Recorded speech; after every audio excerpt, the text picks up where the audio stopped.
이건 두 가지만 있으면 됩니다. 하지만 방법이 중요합니다. 음, 방법이 중요합니다. 그냥 부엄에 있는 것들인데 오랄, 오늘은 배가 좀 가렵네. 혹시 평소에 잘 맞던 바지 단추가 어느 순간부터 예전처럼 잠기지 않는다는 걸 느껴본 적이 있습니까? 식사량은 크게 달라지지 않았는데도 말입니다. 밤이 되면 특히 손발이 차거나 특별한 이유 없이 손끝이 저릿저릿한 느낌이 들지는 않습니까? 또 매일 아침 눈을 뜨면 전날 밤에 많이 먹지 않았는데도 배가 무겁고 더부룩하게 느껴지지는 않습니까? 많은 사람들은 이것을 단순히 나이가 들어서 생기는 변화, 시간이 지나며 몸이 노후화되는 과정이라고 생각합니다. 하지만 사실 이런 신호들은 결코 가볍지 않습니다. 이것은 당신의 몸속에서 당신이 생각하는 것보다 훨씬 더 조용하고 위험한 변화가 진행되고 있다는 신호입니다. 복부 지방은 단순한 지방이 아닙니다. 그것은 장의 움직임이 느려지고 노폐물이 오랫동안 쌓이며 혈관에 기름때가 끼고 체온이 충분히 높지 않아 에너지를 제대로 태우지 못한 결과입니다. 장이 막힌 배관처럼 되면 독소가 몸 안에 머물러 다시 혈액으로 흡수됩니다. 혈관이 탄력을 잃으면 압력이 높아지고 혈압이 서서히 상승하기 시작합니다. 그리고 체온이 떨어지면 신진대사가 느려지면서 내장 지방은 계속해서 쌓이게 됩니다. 많은 사람들은 혈압이 이미 높아지고 배가 불룩해지며 손발이 자주 차가워지거나 더 나아가 심혈관 합병증에 직면하고 나서야 문제를 인식하게 됩니다.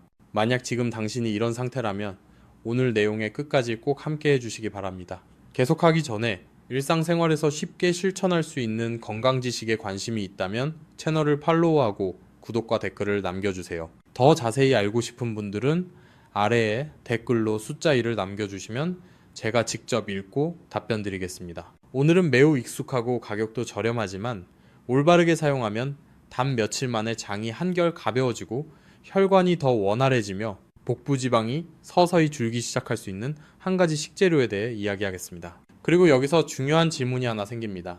왜 항상 같은 효과가 나타나지 않는 것일까요? 그 차이를 결정하는 요인은 무엇일까요? 저는 유호진이며 30년 이상의 경력을 가진 전문의로 현재 대학병원에서 근무하고 있습니다. 오랜 시간 고령 환자들을 관찰하면서 저는 많은 건강 문제가 약에서 시작되는 것이 아니라 우리가 매일 무엇을 어떻게 먹느냐에서 시작된다는 사실을 깨달았습니다. 특히 겨울철에는 더욱 그렇습니다. 이제 본론으로 들어가겠습니다. 오늘 이야기의 중심은 겨울철 무입니다. 단순한 무가 아니라 대략 11월부터 2월 사이에 수확된 무를 말합니다. 이것은 느낌의 차이가 아니라 생물학적인 차이입니다. 겨울무는 여름무에 비해 식이섬유 함량이 눈에 띄게 높고 비타민 C의 양도 상당히 증가합니다. 추운 환경에서 무는 생존을 위해 뿌리 부분의 당분과 수분, 영양분을 더 많이 저장해야 하는데 이는 일종의 자기보호 메커니즘과 같습니다. 이때 영양 밀도는 가장 높은 수준에 도달합니다. 안타깝게도 대부분의 사람들은 이 사실을 거의 신경 쓰지 않습니다. 무는 그냥 무일 뿐, 언제 사든 똑같다고 생각합니다. 하지만 사람의 몸, 특히 60세 이후에는 이 차이가 매우 중요해집니다. 나이가 들수록 장의 연동운동은 느려지고 음식물이 장을 통과하는 시간은 젊었을 때에 비해 거의 2배로 늘어납니다. 장은 점점 힘이 약해지는 펌프처럼 되어 노폐물을 밖으로 밀어낼 충분한 힘을 잃게 됩니다. 그 과정에서 수분은 다시 흡수되고 변은 더 딱딱해지며 독소가 재흡수되기 쉬워져 만성염증과 복부 비만의 토대가 만들어집니다. 혈관도 예외는 아닙니다. 원래 고무줄처럼 탄력 있던 혈관벽은 시간이 지나면서 점점 딱딱해집니다. 탄력을 잃으면 혈압이 올라가고 지방과 콜레스테롤이 혈관벽에 더 쉽게 달라붙습니다. 겨울무에는 혈관벽을 보호하고 염증 반응을 완화하는 성분들이 들어있지만 핵심은 이것입니다. 무만 먹어서는 충분하지 않습니다. 진짜 효과는 무를 적절한 식품들과 올바르게 조합했을 때 나타납니다. 바로 그 조합의 구조가 장을 깨끗하게 하고 혈관을 이완시키며 복부 지방이 안쪽에서부터 줄어들기 시작하게 만드는 열쇠입니다. 복부 지방에 대해 이야기하면 많은 사람들은 단순히 많이 먹었느냐, 적게 먹었느냐의 문제만을 떠올립니다. 하지만 임상 현장에서 제가 관찰한 바로는 고령자의 복부 지방 대부분은 훨씬 더 깊은 문제, 즉 장의 기능 저하와 장 환경의 장기적인 오염에서 비롯됩니다. 장이 음식물과 노폐물을 원활하게 밀어내지 못하면 오래된 찌꺼기들이 장벽에 하루하루 쌓이게 됩니다.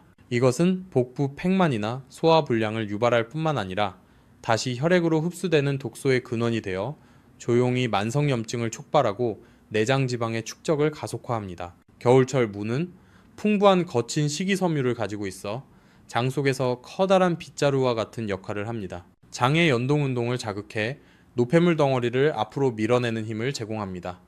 하지만 이것만으로는 효과가 충분하지 않습니다. 수년간 무와 채소를 먹어왔는데도 배는 여전히 나오고 장은 여전히 느린 사람들이 많은 이유는 이 조합에서 두 번째 중요한 퍼즐 조각, 바로 사과가 빠져있기 때문입니다.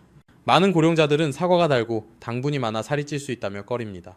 이 인식은 반만 맞습니다. 사과 속의 당은 혈당을 급격히 올리는 빠르게 흡수되는 단순당이 아닙니다.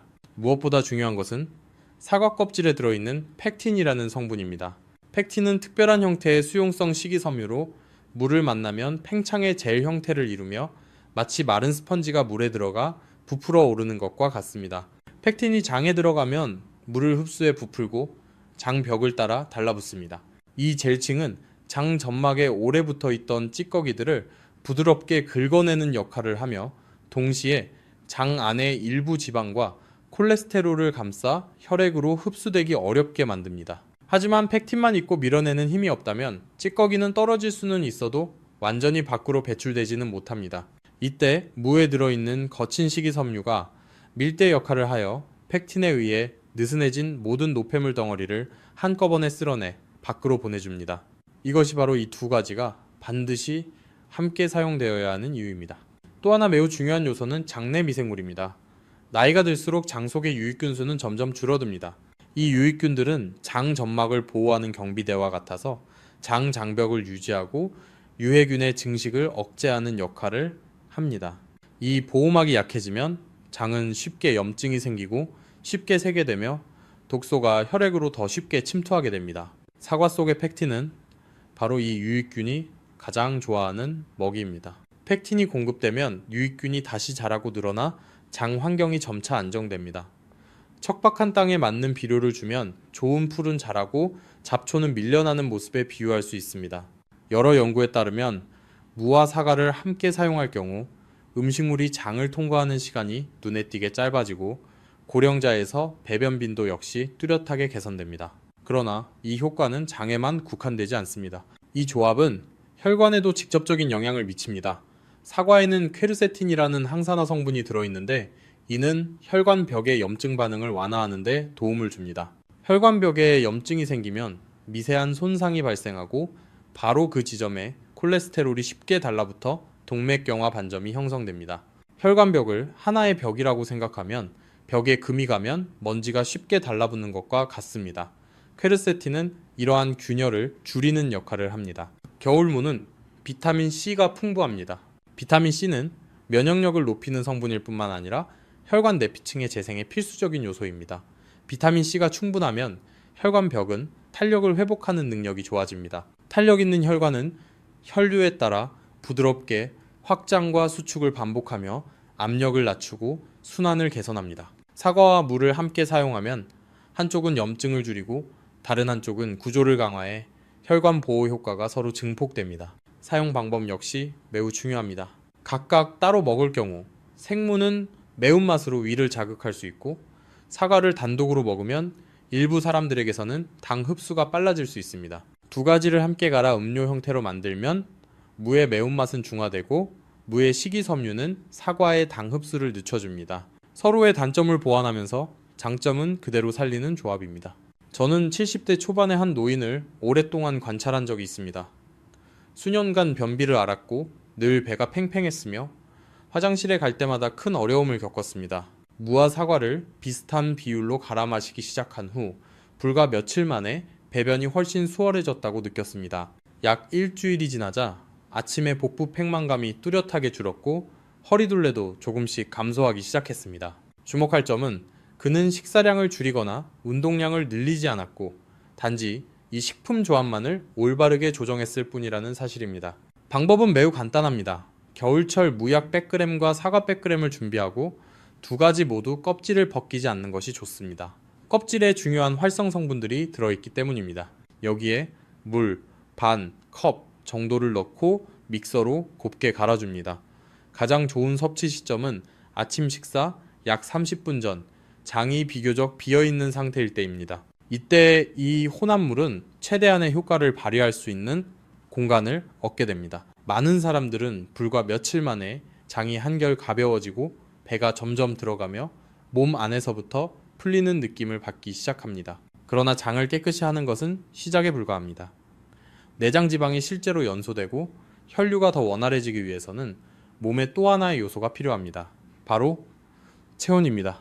그리고 이것이 이 흐름에서 다음으로 이어질 이야기입니다. 장이 한결 가벼워지기 시작하면 많은 사람들은 복부 지방도 곧바로 줄어들기를 기대합니다. 하지만 실제로는 장이 더 잘 통하고 배변이 규칙적으로 이루어지는데도 배는 여전히 말랑하고 손발은 여전히 차며 몸 안에 무거운 느낌이 완전히 사라지지 않는 경우가 적지 않습니다.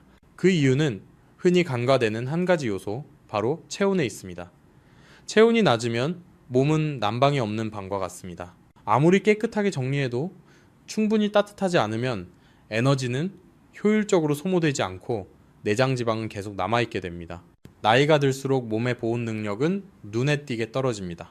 혈액순환은 느려지고 피부 아래와 복강 내의 지방은 늘어나지만 역설적으로 몸의 중심부는 오히려 차가워집니다. 이러한 속부터 차가운 상태가 신진대사를 둔화시키는 원인이 됩니다. 여러 연구에 따르면 체온이 단지 조금만 낮아져도 기초 에너지 소비량 역시 함께 감소합니다. 이것이 바로 같은 식단을 유지하더라도 나이가 들수록 복부 지방이 더 쉽게 쌓이는 이유입니다. 이때 두 번째 조합이 역할을 하게 되는데 바로 겨울무와 생강의 결합입니다. 많은 사람들은 생강 이야기를 들으면 고개를 저으며 생강이 맵고 열이 강해 위를 자극하기 쉽다고, 특히 고령자에게는 부담이 된다고 생각합니다. 하지만 실제로 생강이 불편함을 주는 경우는 과도하게 사용하거나 잘못된 시점에 섭취했을 때입니다. 무와 올바르게 조합되면 생강은 오히려 소화를 돕고 체온을 조절하는 매우 효과적인 재료가 됩니다. 생강에는 진저롤과 쇼가올 같은 활성 성분이 들어있습니다. 이 성분들은 혈액순환을 자극하고 체내에서 열 생성을 증가시키는 작용을 합니다. 체온이 단일도 정도만 올라가도 신체의 기초대사량은 눈에 띄게 증가할 수 있습니다. 기초대사량이란 휴식을 취하거나 가만히 앉아있거나 잠을 자고 있을 때에도 몸이 소비하는 에너지의 양을 말합니다. 이것이 바로 몸의 기본 연소로입니다. 이 연소로가 약해지면 지방이 쌓이는 것은 피하기 어렵습니다. 여기서 매우 중요한 것이 갈색 지방의 역할입니다. 인체에는 크게 두 종류의 지방이 존재합니다. 흰색 지방은 저장 지방으로 주로 복부, 허벅지, 엉덩이에 축적됩니다. 반면 갈색 지방은 에너지를 태워 열을 만드는 기능을 합니다. 갈색 지방이 활성화되면 흰색 지방을 연료로 사용하게 됩니다. 생강은 이러한 갈색 지방을 활성화할 수 있는 대표적인 천연식품 중 하나입니다. 생강이 몸에 들어오면 열 생성 과정이 증가하고 갈색 지방의 활동이 활발해지며 복부의 흰색 지방도 점차 건드려지기 시작합니다. 생강은 대사작용뿐만 아니라 혈관에도 직접적인 영향을 미칩니다. 고령자에게 흔히 나타나는 문제 중 하나는 혈소판이 쉽게 서로 달라붙는 현상입니다. 혈소판은 상처가 났을 때 지혈에 중요한 역할을 하지만 혈관 안에서 불필요하게 응집되면 혈전이 형성될 위험이 커집니다. 생강은 이러한 과도한 혈소판 응집을 억제해 혈액이 더 원활하게 흐르도록 돕습니다. 동시에 생강은 혈관을 부드럽게 확장시켜 혈관 내광을 넓혀주어 손발까지 가는 혈류를 개선합니다. 그래서 생강을 올바르게 사용한 후 손발이 덜 차고 저림이 줄어들었다고 느끼는 사람들이 많습니다. 생강이 겨울무와 함께 사용되면 효과는 서로 보완됩니다. 무가 계속해서 장을 깨끗이 하고 독소 부담을 줄이는 동안 생강은 몸의 중심 체온을 끌어올리고 혈액순환을 개선하는 데 집중합니다. 장이 더 깨끗해지고 독소가 줄어들며 혈액순환이 좋아지고 체온이 고르게 분포되면 몸 안의 무거운 느낌은 점차 사라집니다. 혈관이 확장되고 저항이 줄어들면서 혈압 역시 보다 안정되는 경향을 보입니다. 저는 70대가 넘은 한 할머니를 만난 적이 있습니다. 매년 겨울마다 특히 밤에 손발이 얼음처럼 차갑다며 불편함을 호소했는데 혈압약은 꾸준히 복용하고 있었습니다. 측정된 혈압 수치는 정상 범위였지만 차가움과 저림은 전혀 나아지지 않았습니다. 이후 겨울무와 생강을 함께 끓여 따뜻하게 마시기 시작했고 하루 2번 규칙적으로 섭취한 지 며칠 만에 손이 확실히 따뜻해졌다고 느꼈습니다. 약 일주일이 지나자 저릿한 느낌도 줄었고 잠도 더 깊어졌습니다. 이는 불편한 증상이 항상 약으로만 해결되는 것은 아니며 때로는 몸에 맞는 올바른 도움만으로도 충분하다는 것을 보여줍니다. 이 조합의 준비 방법은 복잡하지 않습니다. 겨울 무약 100g과 생강 약 10g이면 충분합니다. 생강은 많을 필요가 없으며 엄지손가락 한마디 정도면 됩니다. 두 재료를 얇게 썰어 약 500ml의 물에 넣고 약 10분간 은근히 끓입니다. 따뜻할 때 마시는 것이 좋으며 하루 2번 아침과 저녁으로 나누어 섭취합니다. 위가 민감한 사람들은 속쓰림을 피하기 위해 식후에 마셔도 됩니다. 체온이 올라가고 장이 한결 가벼워지면 많은 사람들은 배가 부드러워지고 옷이 더 편하게 맞으며 몸이 전반적으로 더 가볍고 유연해졌다는 느낌을 받기 시작합니다. 하지만 복부지방과 혈관이 진정으로 완전히 해방되기 위해서는 아직 하나의 중요한 요소가 더 남아 있습니다. 바로 체내에 축적된 나트륨의 양과 혈관 내부의 압력입니다. 장이 가벼워지고 체온이 서서히 올라가기 시작하면 많은 사람들은 몸의 변화가 뚜렷하게 느껴진다고 말합니다. 하지만 여전히 해결하지 않으면 복부지방과 혈관이 진정으로 원활해지기 어려운 또 하나의 조용한 문제가 남아있는데 그것이 바로 체내에 축적된 나트륨의 양과 혈관 내부의 압력입니다. 많은 고령자들은 짠 음식이 혈압을 올린다고 생각해 국물 요리나 탕 요리를 아예 피하는 습관을 가지고 있습니다. 이 생각은 절반만 맞습니다. 문제는 국물 그 자체가 아니라 그 국물이 무엇으로 만들어졌느냐에 있습니다. 세 번째 조합은 바로 겨울무와 해조류의 결합입니다. 해조류, 특히 국을 끓일 때 흔히 사용하는 종류에는 알지네이트라는 특별한 수용성 식이섬유가 들어있습니다. 이 성분은 점성이 있어 장에 들어가면 얇은 막처럼 지방과 콜레스테롤을 감싸 장벽을 통해 흡수되는 것을 막아줍니다. 알지네이트를 식품 포장용 랩에 비유하자면 과잉지방을 감싸 배설 경로를 통해 몸 밖으로 내보내는 역할을 합니다. 그 결과 혈액으로 들어가는 지방의 양이 줄어들고 혈관이 받는 부담도 함께 감소합니다. 그뿐만 아니라 해조류에는 칼륨이 매우 풍부합니다. 칼륨은 체내 나트륨의 균형을 맞추는 역할을 합니다. 나트륨이 과도하게 쌓이면 혈관 안에 수분이 정체되고 압력이 높아지며 혈압이 점점 상승합니다. 칼륨은 나트륨을 세포 밖으로 끌어내 소변으로 배출되도록 도와 혈관 내부의 압력을 낮춥니다. 고령자의 식단은 필요 이상으로 염분이 많은 반면 칼륨 섭취는 부족한 경우가 많아 이 균형이 쉽게 깨집니다. 해조류를 올바르게 보충하면 이 균형을 다시 회복하는 데 도움이 됩니다. 해조류에는 또 하나의 성분인 라미닌이 들어있는데 이는 혈관을 이완시키는 작용을 하는 아미노산의 한 종류입니다. 혈관벽이 이완되면 내부 압력이 낮아지고 혈액이 더 쉽게 흐릅니다. 혈관을 고무 호스에 비유한다면 라미닌은 호스의 긴장을 풀어 과도한 수축을 완화해주는 역할을 합니다. 해조류가 겨울 무와 함께 사용되면 그 효과는 서로 증폭됩니다. 무의 식이섬유는 계속해서 장을 돕고 해조류의 알지네이트, 칼륨, 라미닌은 동시에 혈중지방과 혈압에 작용합니다. 저는 70대가 넘은 한 노인을 오랫동안 관찰한 적이 있습니다. 그는 약을 꾸준히 복용하고 있음에도 혈압이 항상 높은 수준에서 오르내렸습니다. 짠 것이 걱정되어 국물 요리를 거의 완전히 피하고 있었습니다. 이후 조리 방법을 바꾸어 겨울무와 해조류로 매우 싱겁게 거의 소금을 넣지 않고 국을 끓여 먹기 시작한 뒤 약 2주 만에 집에서 측정한 혈압 수치가 점차 내려가며 안정되었습니다. 그가 가장 놀랐던 점은 아침에 몸이 한결 가벼워지고 예전처럼 머리가 무겁거나 팽팽한 느낌이 사라졌다는 것이었습니다. 이 조합의 조리 방법도 어렵지 않습니다. 겨울 무약 100g과 말린 해조류 약 10g, 손바닥 크기 정도의 해조류 한 조각이면 충분합니다. 무는 큼직하게 썰어 해조류와 함께 약 1리터의 물에 넣고 무가 투명해질 때까지 끓입니다. 해조류 자체에 자연스러운 단맛이 있어 대부분 소금을 넣을 필요가 없습니다. 너무 밍밍하게 느껴질 경우에만 먹기 쉬울 정도로 아주 소량의 간만 더하면 됩니다. 국물과 건더기를 함께 먹어도 되고 국물만 마셔도 되며 특히 저녁에 섭취하기에 적합합니다. 이 세 가지 조합의 효과에 대해 이야기하면 많은 사람들이 왜 하필 5일이냐고 묻습니다. 5일은 임의로 정한 숫자가 아닙니다. 장은 환경이 바뀌기 시작하는데 약 2-3일이 필요하고 유익균 역시 적응하고 증식하는 데 시간이 필요합니다. 혈관과 순환계도 온도와 압력의 변화에 반응하는데 며칠이 더 걸립니다. 몸은 하나의 땅과 같아서 오늘 씨를 뿌렸다고 내일 바로 열매를 기대할 수는 없습니다. 5일은 몸이 신호를 인식하고 조정을 시작하는 최소한의 시간입니다. 5일 동안 올바르게 적용한 뒤 많은 사람들은 장이 가벼워지고 손발이 따뜻해지며 혈압이 점차 안정되는 것을 느낍니다. 이것은 종착점이 아니라 출발점입니다. 매일 3가지 조합을 모두 사용할 필요는 없습니다.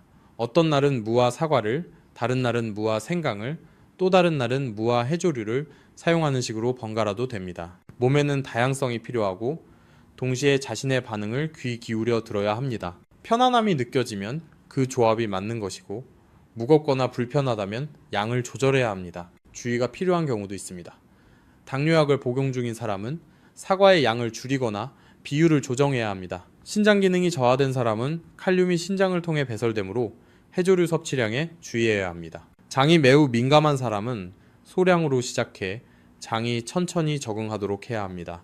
이것들은 금지하기 위함이 아니라 각자의 몸에 맞게 조절하기 위한 조언입니다. 제가 가장 강조하고 싶은 점은 이 3가지 조합이 단기간에 끝내는 요법이 아니라는 것입니다. 이것은 몸과의 대화에 가깝습니다. 장이 정화되고 체온이 올라가며 과도한 나트륨이 배출되면 복부 지방과 혈관은 자연스럽게 서서히 풀리기 시작합니다. 모든 것을 한꺼번에 할 필요는 없습니다. 오늘 부엌에 있는 재료로부터 시작하면 됩니다. 마지막으로 아주 소박한 말을 전하고 싶습니다. 겨울무는 귀한 식재료가 아니고 사과나 생강, 해조류 역시 구하기 어렵지 않습니다. 하지만 올바르게 조합되었을 때 이들은 몸 안에서 매우 실제적인 변화를 만들어낼 수 있습니다. 오늘부터 시작한다면 며칠 후 분명한 차이를 느끼게 될 것입니다. 여기까지 함께 해주셔서 감사합니다. 이 내용이 도움이 되었다면 좋아요를 누르고 채널을 구독해 앞으로도 저와 함께 건강 이야기를 이어가시길 바랍니다.